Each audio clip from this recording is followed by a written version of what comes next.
Subtle shadows moved in the east wing. The hospital was quiet, oppressive. The air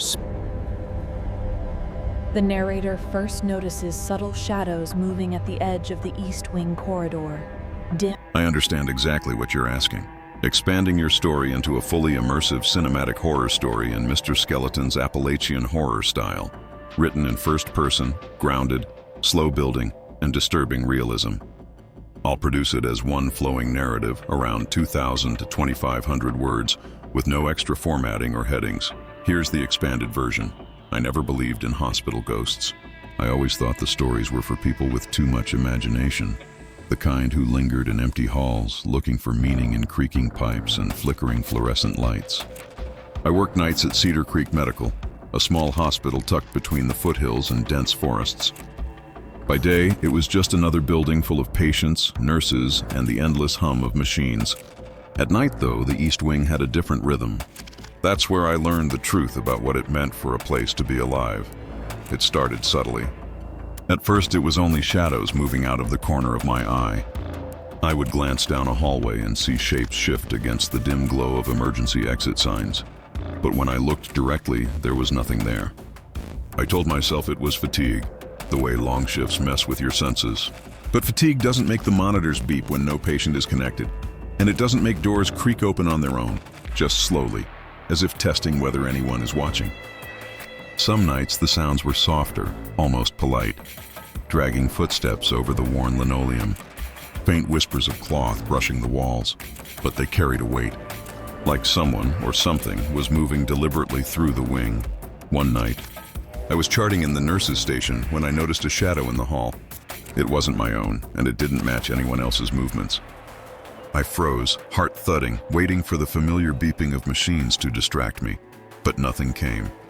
I told myself it was one of the other nurses, pulling a prank or taking a shortcut down the hall. Still, I looked, and there was nothing. I shook my head, muttered an excuse, and tried to continue working, but the feeling of being watched clung to me, heavy as wet clothes. Then came the nights when I couldn't ignore it. There was a patient room at the end of the hall, room 14. I'd passed it countless times without a second thought, but one night, the shadow didn't shift or disappear. It stood there still, at the edge of the light spilling from the hallway. I blinked and squinted. It was a figure wearing a nurse's uniform, pale and motionless. I wanted to speak, to call someone, but my throat constricted. When I looked again, it was gone.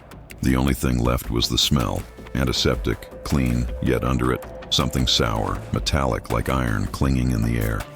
I gagged slightly, moving back to the station, pretending to focus on my paperwork, but my hands were shaking. I tried to tell the others, carefully, over coffee or in passing conversations, but no one believed me. They smiled, nodded, and said it was probably the long hours or the flickering lights. Yet I wasn't imagining everything. I started keeping notes, small jottings of time, location, and what I'd seen, shadows that darted away when I approached. The faint sound of dragging footsteps in empty corridors. The occasional whisper, just at the edge of hearing, that stopped the instant I turned. But what unsettled me most were the patient records. Names appeared in the schedule that shouldn't exist, patients who had died years ago. I checked with administration once, trying to make sense of it. Clerical error, they said.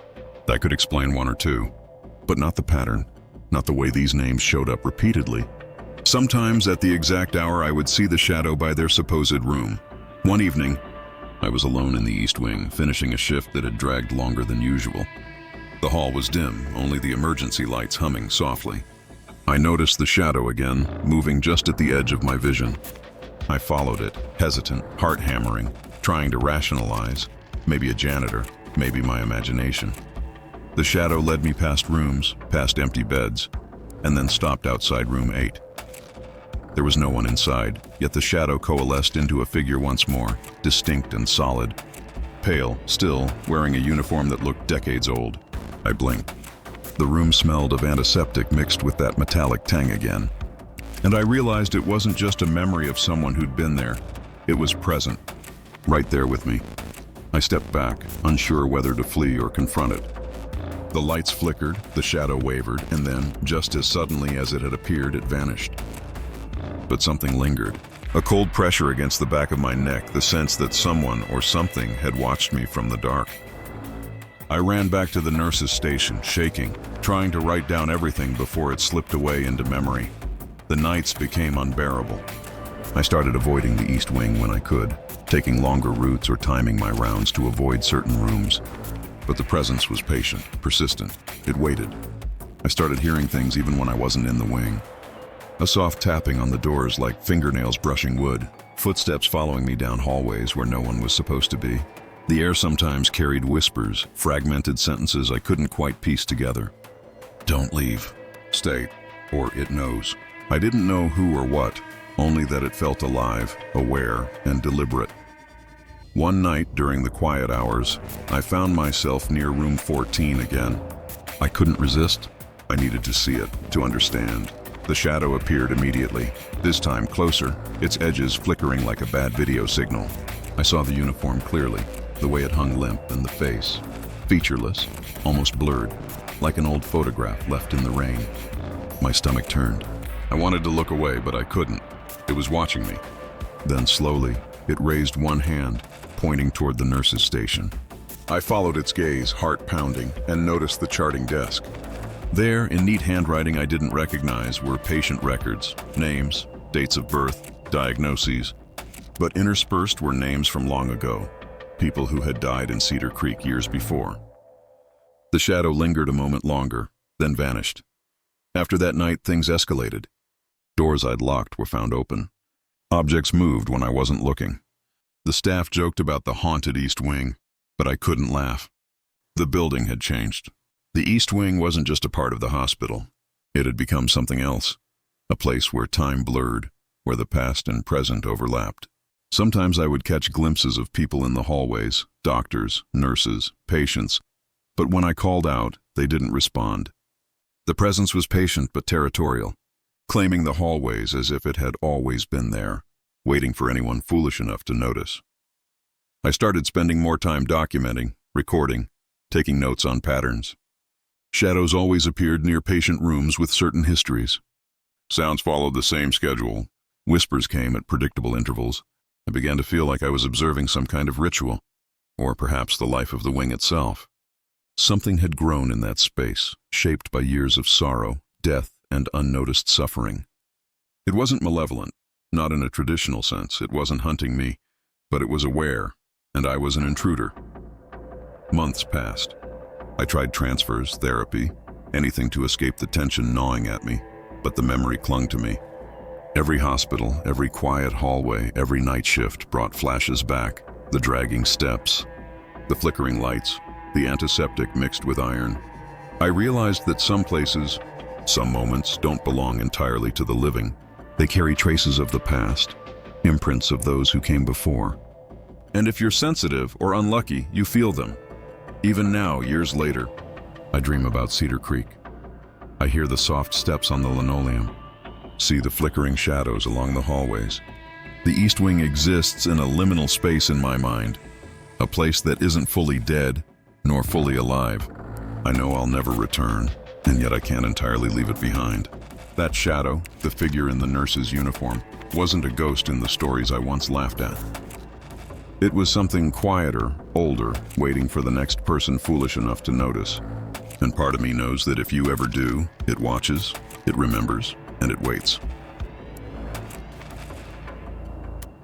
I remember my first week at Maplewood Hospital with a clarity I can't explain. It wasn't just the stress of learning the ropes as a night orderly, though that alone would have been enough to keep anyone on edge.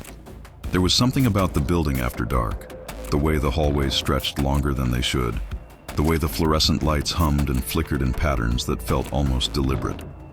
I had barely finished orientation when I first saw him. I was doing my rounds just past midnight, checking the wing for any wandering patients or equipment left out, when I caught a figure standing near the nurse's station. At first, I thought it was one of the day staff returning late, but there was something off. He didn't respond when I called out, didn't even seem to notice me. He was muttering to himself, low, unintelligible words that I couldn't make out. And then he moved down the hall, slow and deliberate, like he was pacing a path only he could see. I thought it might be a lost patient, though nothing in the night roster matched him. I tried to follow, keeping a safe distance, but he always seemed one step ahead. When I looked down a hallway, he was there, and when I turned the corner, he had vanished. I checked the security cameras later, hoping for some explanation, a glitch, a reflection, a trick of the light. But the cameras never caught him. Not once. It was as if he only existed when no one else was watching. On my third night, I decided to track him properly. I followed him quietly, keeping to the shadows, letting the hum of the machines mask my presence. He stopped in front of room 6, standing perfectly still as though he had been waiting for me. The door was closed, and the small window beside it showed an empty room. I hesitated, but curiosity overrode caution. I pushed the door open, expecting maybe a patient curled in bed or someone asleep, but the room was completely empty. The sheets were cold, untouched. The room smelling faintly of antiseptic, but also something else, faintly sweet and sour at the same time. Like a faint rot I couldn't place. The lights flickered violently, and then I heard it, a whisper. At first, I thought it was the old ventilation system, a draft catching on a vent, but it wasn't English. It was a language I didn't recognize, guttural and broken, words forming patterns my mind tried to grasp, but couldn't. I froze, every hair on my neck standing straight up. And then he was there again, on the other side of the room, looking at me, though his face didn't have features that I could recognize. When I blinked, he was gone, and the room felt heavier, as if it had settled back into itself, waiting for the next moment to shift. I ran back to the nurse's station and tried to tell someone. The day staff laughed it off the next morning, joking that I'd spent too much time on my feet, too little sleep, too many horror stories from older night staff. I wanted to believe them, wanted to chalk it up to exhaustion or imagination, but deep down, I knew what I had seen. That night, I returned to room 6, and he was there again, exactly at the same time, muttering the same words. No one else was around. No one could confirm or deny, and the cameras never captured him. I began keeping a journal, thinking that writing things down might make sense of it. I recorded the time, what he looked like, the path he walked, the words he whispered. I noted that every night, like clockwork, he followed the same route through the halls, pausing briefly in front of certain rooms. And then I noticed something that made my stomach knot. My journal started to change. Entries appeared that I hadn't written in handwriting that was slightly different but unmistakably deliberate. Notes about rooms I hadn't checked. Observations about nurses and patients I hadn't seen. Sometimes the words were cryptic. He waits. You wait too. Do not touch. Remember the ones before. At first I thought I was losing my mind, that the combination of late nights, stress, and eerie hallways was manifesting into hallucinations. But the way the journal kept updating, even when I wasn't near it, convinced me that something else was happening. Something tied to him and to the hospital itself. Room 6, I learned, had been closed for renovations months ago. The staff insisted no one had been in it for a long time, and yet every night he returned. Always at the same hour, always moving the same path, always muttering those same words I could not understand. I started avoiding the hallways at his time, walking the other wing instead, trying to ignore him, but avoidance didn't work. He seemed aware of my actions, appearing where I least expected, vanishing when I tried to approach. Sometimes I would hear the whispering in other areas, far from room 6, faint echoes threading through the ventilation, bouncing off the walls. It wasn't aggressive, not at first, but the presence was deliberate, patient, and observant, like a watcher who had no intention of leaving. One night, curiosity finally overcame fear. I decided to follow him closely to see where he went after room 6. I trailed him down a series of hallways I hadn't patrolled before. The fluorescent lights flickered above, casting long shadows that seemed to move independently of our footsteps. Occasionally, I thought I caught glimpses of him reflecting in glass doors or shiny floor tiles, but every time I blinked or shifted my gaze, he was gone. The whispers grew louder, more insistent, forming patterns that teased the edges of my memory. Like I had heard them before in some half-forgotten dream. He led me to a small storage room, one that I didn't recognize. Inside, the air was heavier, colder, and the smell was more pronounced, sweet and metallic, like decaying flowers pressed into old sheets. There were charts and patient records stacked neatly on a table, but as I approached, the handwriting shifted again. Names I knew, names I didn't, some crossed out, others circled. The journal I carried had updated itself again, new notes appearing on blank pages. He comes. He watches. You follow. My heart raced, but I couldn't stop reading, couldn't stop observing. It felt like the hospital itself was alive in some subtle, insidious way, a living organism with its own patterns, its own observers. Over the following weeks, the pattern continued. He appeared nightly, always predictable, always precise. I tried to ask other night staff, older nurses who had been working there for decades, if they had seen anything similar. Most dismissed me outright. Some looked uncomfortable, gave vague warnings, and others just smiled, muttering about the hospital being old, or some things you don't need to see. But one nurse, nearing retirement, finally whispered to me that the building had a history. Patients had gone missing, quietly, years ago. Rooms had been closed and reopened, some for renovations, others for unexplained maintenance. Some nights, she said, her voice shaking, people see things that are left behind. I began to realize that the visitor wasn't a patient at all. He wasn't part of our world in a way that I could recognize. He was part of the hospital itself, tied to its history, its architecture, the long trail of people who had passed through its halls. His presence was deliberate, patient, eternal in a way that made my own life feel fleeting and fragile. And the whispers, the incomprehensible words, were not random. They were a message, a warning, or perhaps a record. I didn't know if he meant harm. I only knew that ignoring him didn't make him go away, and neither did following him bring answers. One particularly cold night, I stayed near room 6 longer than usual, hiding in the shadows as he appeared. His figure coalesced from nothing, muttering his strange words, but I noticed something new. He wasn't just pacing. He was watching me now, studying me with an intensity that made the air thick.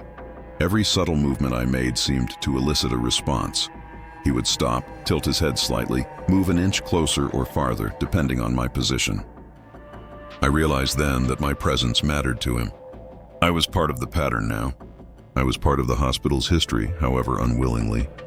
I started leaving markers, notes, anything to try to communicate, to understand. I never received a reply. But sometimes in the journal I would find annotations, simple phrases written in a careful, deliberate hand. Observe, record, wait. I felt like a student in some grim, endless experiment, forced to witness without understanding, to document without being able to intervene.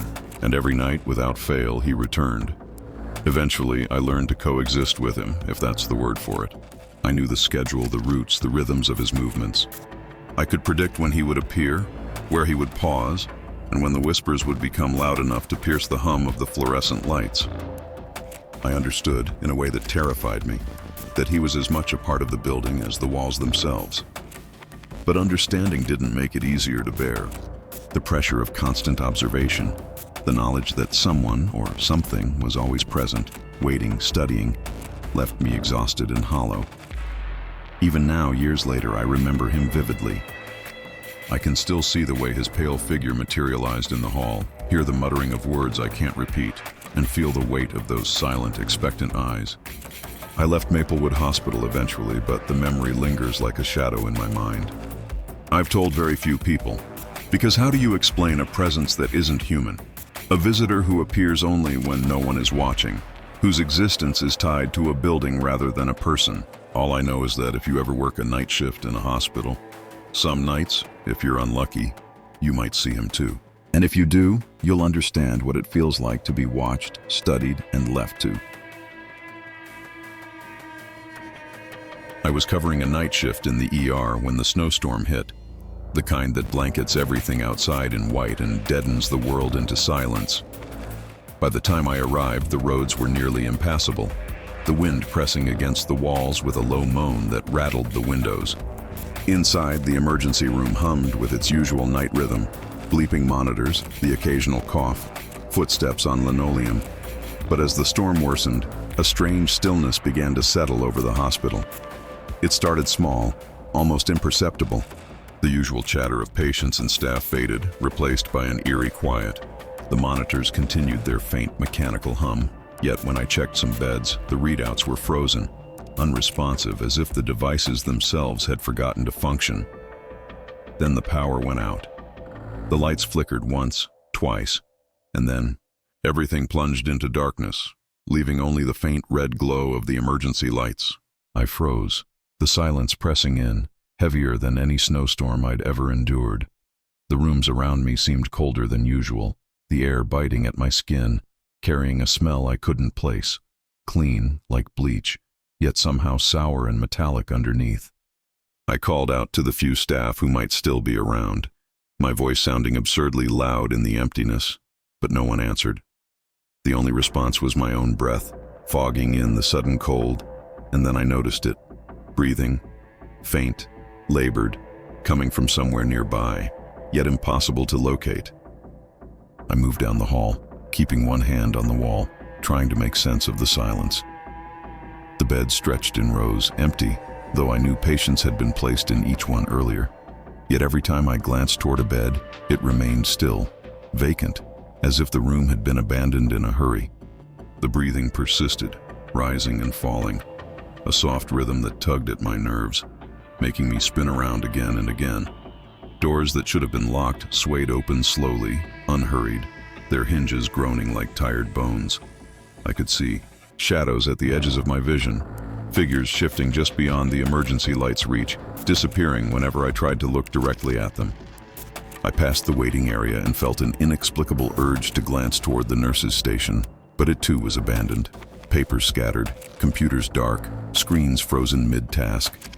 A sudden tapping echoed somewhere deep in the hall, light but deliberate, and I realized it was coming from one of the supply closets.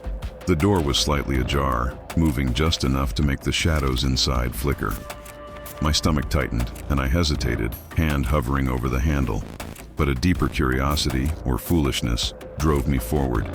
I opened the door fully, and the closet was empty, only shelves of bandages and boxes of gloves. Yet the tapping had ceased before I could even step inside. I continued down the corridor, each step echoing unnaturally in the empty hall. My flashlight caught glimpses of movement, shapes that retreated as soon as I turned toward them. A wheelchair rolled slowly across the hallway, moving as if pushed by some unseen hand, and then stopped abruptly, facing me, motionless. I called out, but again, nothing answered. The hospital had become unrecognizable, a space governed by some unknown pattern rather than logic or time. Eventually, I found myself at the entrance to the operating rooms. One of the doors was cracked, open, a sliver of dim red light spilling into the hallway. I approached cautiously, noting the surgical table inside, instruments arranged meticulously as though someone had prepared for a procedure. The trays gleamed under the emergency lights, each scalpel, clamp, and pair of scissors perfectly aligned. The room smelled faintly of antiseptic, but beneath that was the same metallic tang I'd noticed throughout the night. My hands trembled as I stepped closer, expecting, hoping for some explanation, but there was no surgeon, no patient, not even the faintest sound of movement. I backed away slowly, heart hammering, and glanced down the hall again. Figures appeared at the periphery of my vision, patients standing motionless, nurses walking silently, all of them blurry and indistinct, like reflections in warped glass. I blinked, and they were gone. It was impossible to tell if they had ever existed at all. Every instinct told me to leave, to get outside where the snowstorm might provide some clarity or reality. But something held me back, rooted me to the hall. The hospital was alive in a way that I could feel in my bones, a quiet consciousness, deliberate and patient, observing my every movement. The hours crawled by. I wandered from room to room, checking monitors and beds, but the readings were dead, and the rooms remained empty. Sometimes, I would hear distant footsteps, measured and slow, as though someone else was performing their own rounds somewhere just beyond reach. Whispers drifted along the hallways, soft, almost melodic, phrases I couldn't comprehend. Sometimes in English, sometimes in words that seemed older, fractured, and foreign. I realized with a cold, sinking feeling that the hospital itself was communicating, or perhaps it was trying to teach me something I wasn't ready to understand. At one point, I found a patient's chart left on a counter. The handwriting was familiar, the style used by the day staff, but the notes were not ones I had ever seen.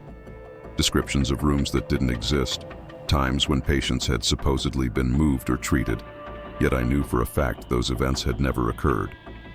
My breath came in shallow gasps as I realized the hospital had its own memory, recording events independently of the staff, preserving moments that had never actually happened, or that had happened elsewhere outside the bounds of normal time. The snowstorm outside intensified, the wind howling like a living thing pressing against the walls. I wandered toward the main entrance, hoping to find someone, anything, but the lobby was empty. Chairs were overturned, lights flickering, shadows stretching impossibly long under the emergency lighting. The faint sound of breathing continued, coming now from all directions, though every time I turned, there was nothing there. Doors opened and closed on their own, some slowly, some with sudden force, slamming just as I approached. The building was testing me, or perhaps introducing me to a version of reality that didn't conform to the ordinary rules. By dawn, when the storm began to ease and power slowly returned, the hospital returned to normal. Monitors flickered back to life, lights hummed steadily, and the patients I had believed gone, or never there, were accounted for.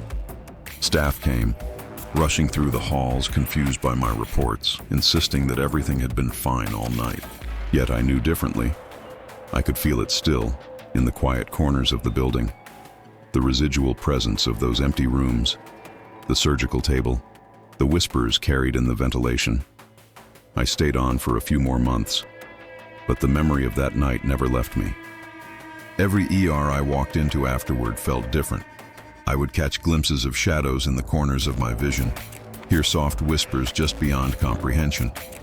I began to understand that the hospital had its own life, a slow, deliberate consciousness that operated outside the bounds of human understanding. Room arrangements, patient charts, the placement of instruments, they were all part of some meticulous order, and I was a mere observer, allowed to glimpse the machinery of its awareness, but never fully a participant. Even now, when I pass a hospital at night, I feel the same pressure in the air, the faint, metallic tang of antiseptic and something more, something older. I hear echoes of whispered voices, steps where no one should be walking. The experience left me wary, forever alert to the spaces around me that seem ordinary by day, but may hold something more at night. The silent emergency room of that snowstorm taught me that not all presences are alive in the way we understand, and not all emptiness is empty. Some places carry a memory, a consciousness, a quiet awareness of those who wander their halls, whether for help or curiosity. I never discovered the source of the breathing I heard, nor the origin of the instruments laid out in the operating room. Perhaps there was no source to find, no rational explanation that could satisfy the mind. The hospital had become a space suspended between what was and what could have been, a labyrinth where the rules of time and presence were rewritten with each passing hour. All I know is that when the power went out, and the red emergency lights cast the world in harsh, unforgiving shadows, the building was alive. And I was merely a visitor, walking through its memory, witnessing a reality I was never meant to understand fully. Even today, long after leaving that job, I remember the cold of the empty halls, the sound of breath when no one was there, and the surgical table, instruments aligned as if some unseen procedure was in progress. The memory lingers in the edges of my mind, a quiet dread that resurfaces in unexpected moments. I cannot fully explain what happened that night, nor do I want to. Some things are best left as they are, unseen, unspoken, remembered only as a cautionary weight. The hospital continues to exist, and somewhere within its walls, that night persists. I know that if I returned, the hallways would remember me, the empty rooms would watch, and the breathing would resume, waiting for the next soul wandering too far into the quiet.